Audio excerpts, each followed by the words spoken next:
Welcome to the Lifestyle Property Podcast. I'm Jamie Greaves, your host and professional property investor. I'm here to bring you insights, home truths and powerful stories about what really goes on in property investment, business and growing your dream lifestyle. Are you ready? Let's get into it. Hello and welcome back to Lifestyle Property, and welcome to episode 26, which is titled 3 Property Investment Don't Do's. So I cover a lot of topics on this podcast in terms of what you should do, but here today for you I've got 3 very important lessons of 3 things you shouldn't do within property investment. Okay, and you avoid these 3 things and you'll be looked after. So let's get stuck into these for you. Okay, so number 1 is I want you to beware the shiny. Okay, beware the shiny. And what I mean by this, guys, is if it seems too good to be true, it is. And what we find within property investment, like other businesses as well, there's lots of packaged up shiny services. Okay, and you've probably seen them. They're all over social media and they look really attractive. And I want you to beware of them. Beware the shiny. The shinier something is. Okay, I'm going to give you some stories now so you can understand this properly. Okay, so what you might have seen on socials over recent months and years is a real big push towards rent-to-rent social housing schemes. This is one example. Another example is off-plan, but I'll talk about rent-to-rent and social housing schemes. So it looks really shiny. It looks really attractive investment-wise, whereby you see these kind of shiny brochures where it's guaranteed income. And you're helping society. Well, who doesn't want to do that? Okay, who doesn't want to do that? Who doesn't want to get hassle-free, guaranteed income, and you're helping the world's most vulnerable? Sounds amazing, doesn't it? Sounds right up my street, personally. It's ethical. Sounds like a win-win. Well, no, because unfortunately, this is too good to be true. Okay, you're here in this example. You're too far removed. You're too much outside of your control. And there are too many parties and too many variables. Okay. Now, unfortunately, in this area of social housing, there's a lot of what I'd describe as pyramid Ponzi schemes. There's no other ways of putting it, where there's so many unethical practices taking place. Okay, and they're not with secure providers, and many of these schemes have gone bust. Okay, many have gone bust, and I unfortunately know people who have put their hard-earned capital and savings into some of these schemes, and it's been lost. Okay, because unfortunately the operators, essentially they're illegal practices, and there's many drama happening right now within our sector. But I want you to beware the shiny when you see these kind of things. Okay, because it's just too far removed, and there's a lot of them, and they've gone bust. They've gone bust as they've over leveraged, and they're paying investors with other investors' money, and they don't really have the leases, don't really have the providers, and kaput. So yeah, it's too far removed, and it does happen in all sectors. It's not just social housing, so it happens in off-plan. Happens in HMO, happens in SA. There are horror stories out there. And a big rule of investing is never lose money.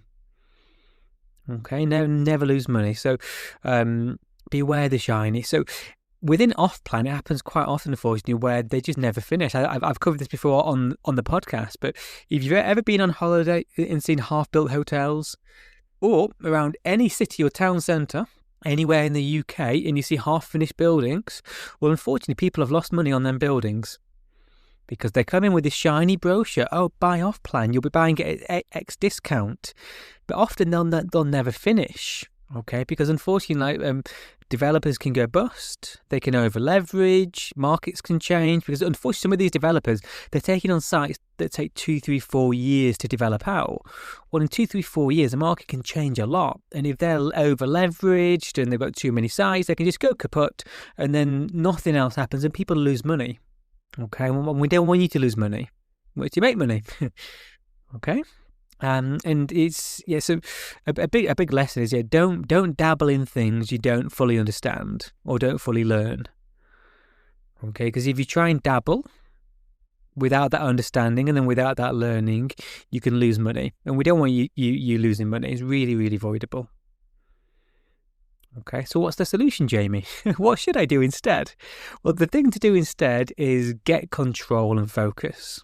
Okay, because become an expert on your strategy. Because if you do, and you grow your knowledge and you become an expert, you reduce your risk, and no one can pull the wool over your eyes. Okay, and you will spot things when they're too good to be true. Okay, so if you wanted to do social housing, become an expert on it. Focus on it. Same for SA and holiday lets, my sector. Focus on it. Same for HMO. Same for all sectors. Learn the ins and outs. Okay, or you can joint venture with someone who knows it. So joint venture with someone who you trust, who has that experience, and then you can leverage their experience. So if they're an expert in their field, you can leverage that.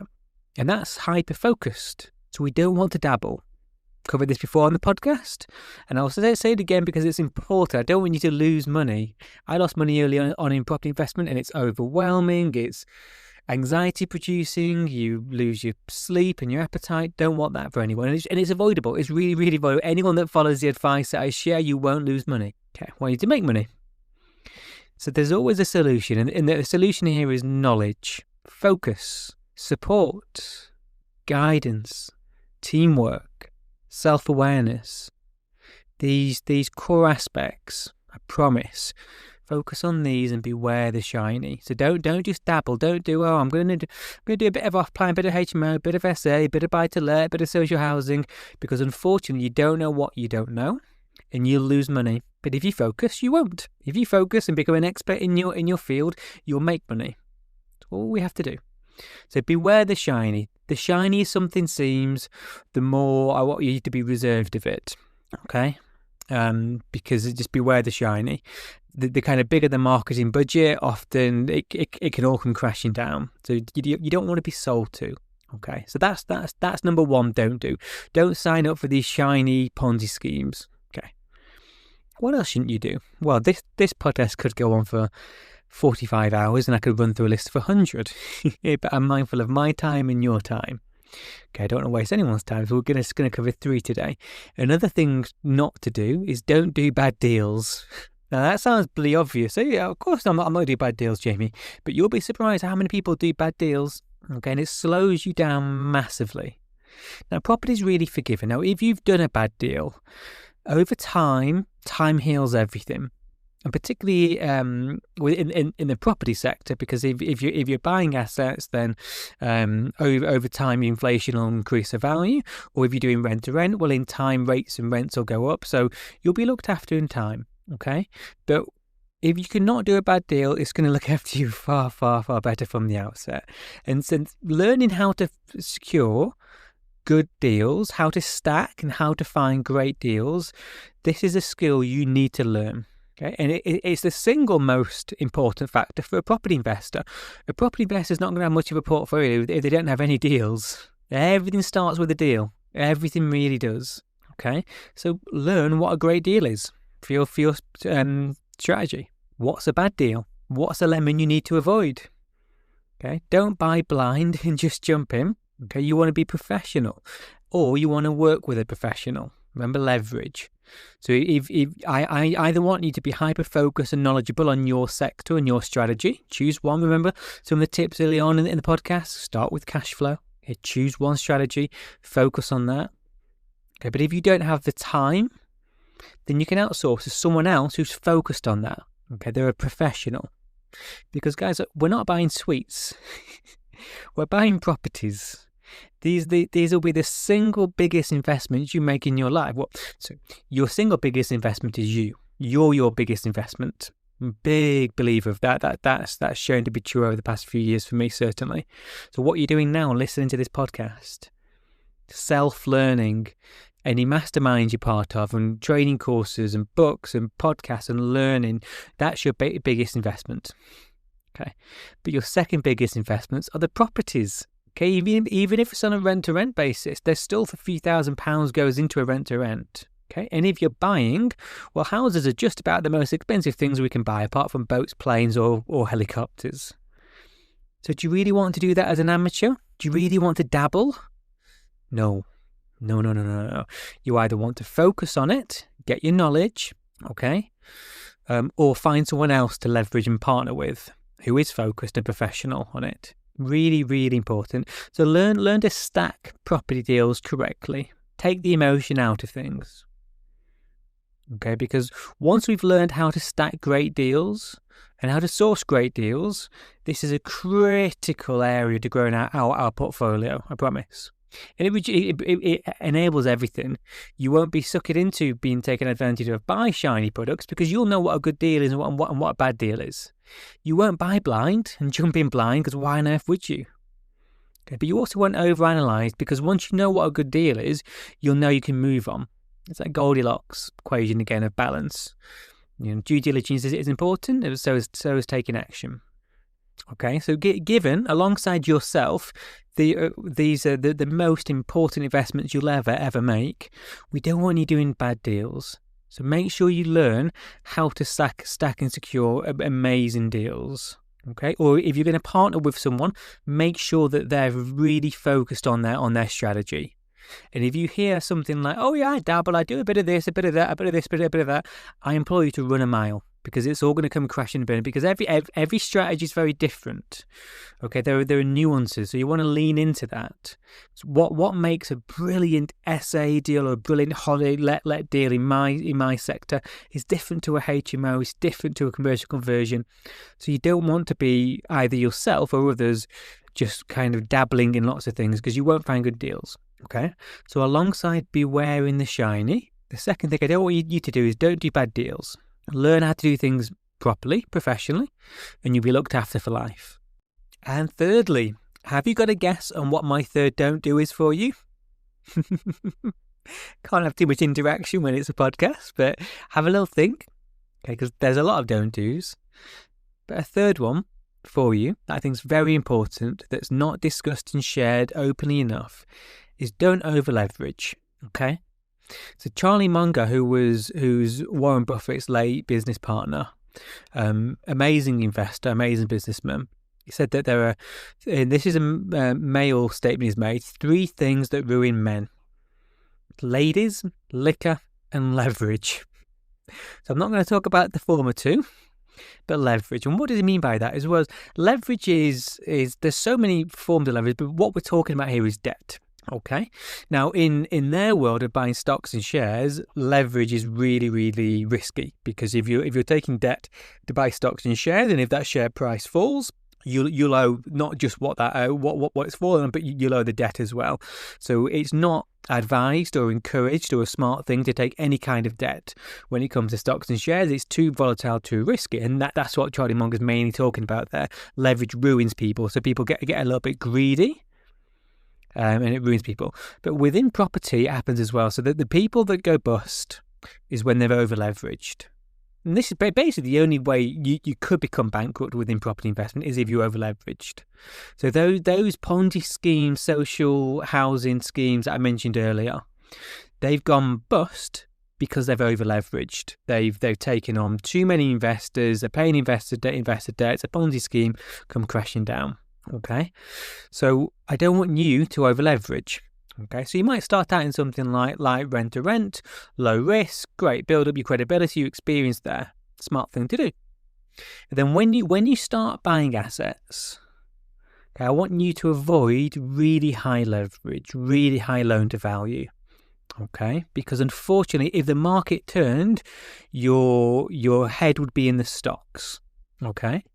So there's some important clauses to know about when you're buying property. So if this is you now, then take action on this now. But if you're doing rent to rent, then make a mental log of this for the future. Okay, because when markets dip, and so markets will be going up and down, but every now and then, 10, 15 years, there'll be some kind of recession. Okay, and did you know that the bank can take away your assets? So on the standard mortgage terms for lenders in the UK, there's a clause which states you must maintain a maximum loan to value of 75%, otherwise the loan can be called back.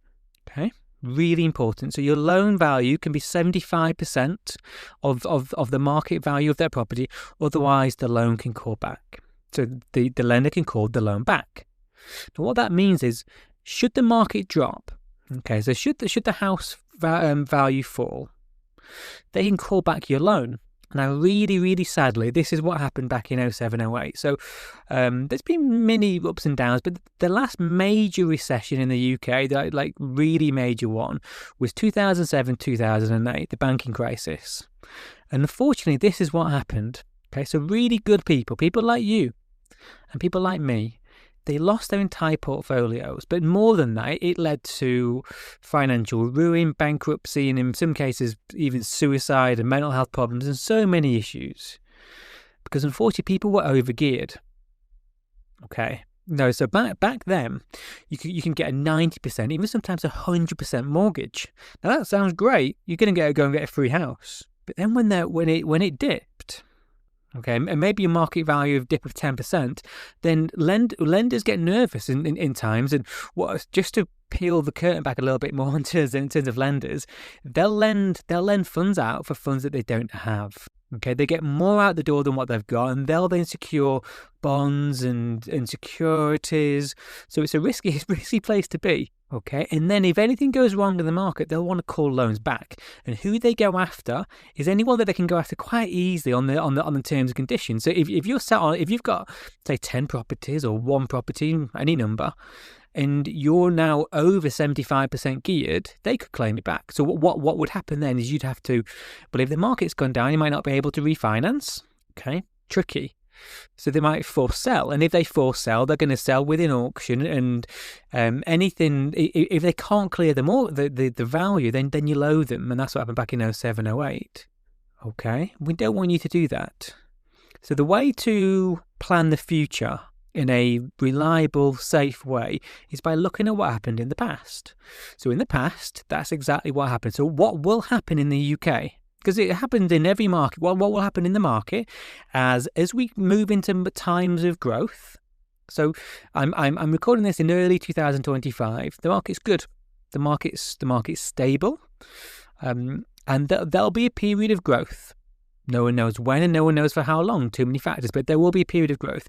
And what you'll notice is as that's happening, lenders will want more pieces of the pie. They'll want to get more lending out the door, and they'll start to relax rules. Okay, and you might notice, you might see, 80% loan to value mortgages for buy-to-lets. I can refinance at this high amount. I can do a commercial refinance, and I can get this and that. I can get a loan value more than what the house is worth. As you spot signs, I want you to hear my voice in your head that says, Jamie says no. Okay, don't do it. Okay, we want you to reduce your gearing over time. Maximum loan to value, we want you to have is 75%. 75% loan to value means you've got 25% equity in that investment. Perfect. But over time, we want you to reduce that. Okay, because we want to have mortgages on our properties. It's a cheap form of leverage, but we want to be safe when we do it. We don't want to over leverage. And we can apply this sentiment to all areas of property investment in terms of not over leveraging. I don't want you to take on loads of private investment debt. Okay, that's over leveraged. This is another reason why people go bust, because they can't repay it. They're borrowing from one investor to repay the other, and it comes crashing down, and then they're left owing some of the money to people. No. We want to treat our investors like family. We want to look after them ethically. Don't want you to over leverage. I don't want you to over leverage with banks, i.e. mortgages. I don't want you to over leverage with people, with investors. Okay, both are highly risky and really avoidable. You want to sleep well at night, grow a life-changing property portfolio, and do things properly, sustainably. Okay? You want to have assets which you can pass on to your children, not debt. Okay? I don't want you taking out really risky, complex, expensive commercial refinances that's worth more than the bricks and mortar value of the house. Okay? So don't over-leverage. Now, if you're not going to listen to me, listen to Charlie Munger. He's a billionaire investor. Okay, leverage can ruin you. It is really, really avoidable. So don't over leverage with your investors. Don't over leverage with your banks. Don't over leverage with your mortgages. Okay, leverage is smart. It's a smart thing to use and to utilize to grow your portfolio, but don't overdo it. Okay, I want you to be successful and to live a lovely life and have no crumbs and no bad feeling and just nothing but positivity. No, avoid the stress. Okay, guys. So I hope you find that useful. Now, I could go on and on and on and on and on. I've got 6 years full-time experience now, and that's why I'm loving doing this podcast from that place of knowledge for you. But these are 3 big ones that I don't see talked about enough. So beware the shiny. Don't fall for the shiny. Don't do bad deals, and don't over leverage. Okay, you avoid those 3 things, you'll build a better lifestyle, better portfolio, better business. Okay, so I hope you enjoyed that. I hope you took notes. Any questions, reach out to me. Hope it's been useful. Have a lovely week. I'll speak to you next week. Take care. Bye-bye. Thank you for listening to the Lifestyle Property Podcast. If you've enjoyed this episode, I'd love it if you could leave us a review so we can reach and help more people. I'll also be giving one person who leaves a review a free family holiday to one of our luxury holiday lets. Thank you, and see you next time.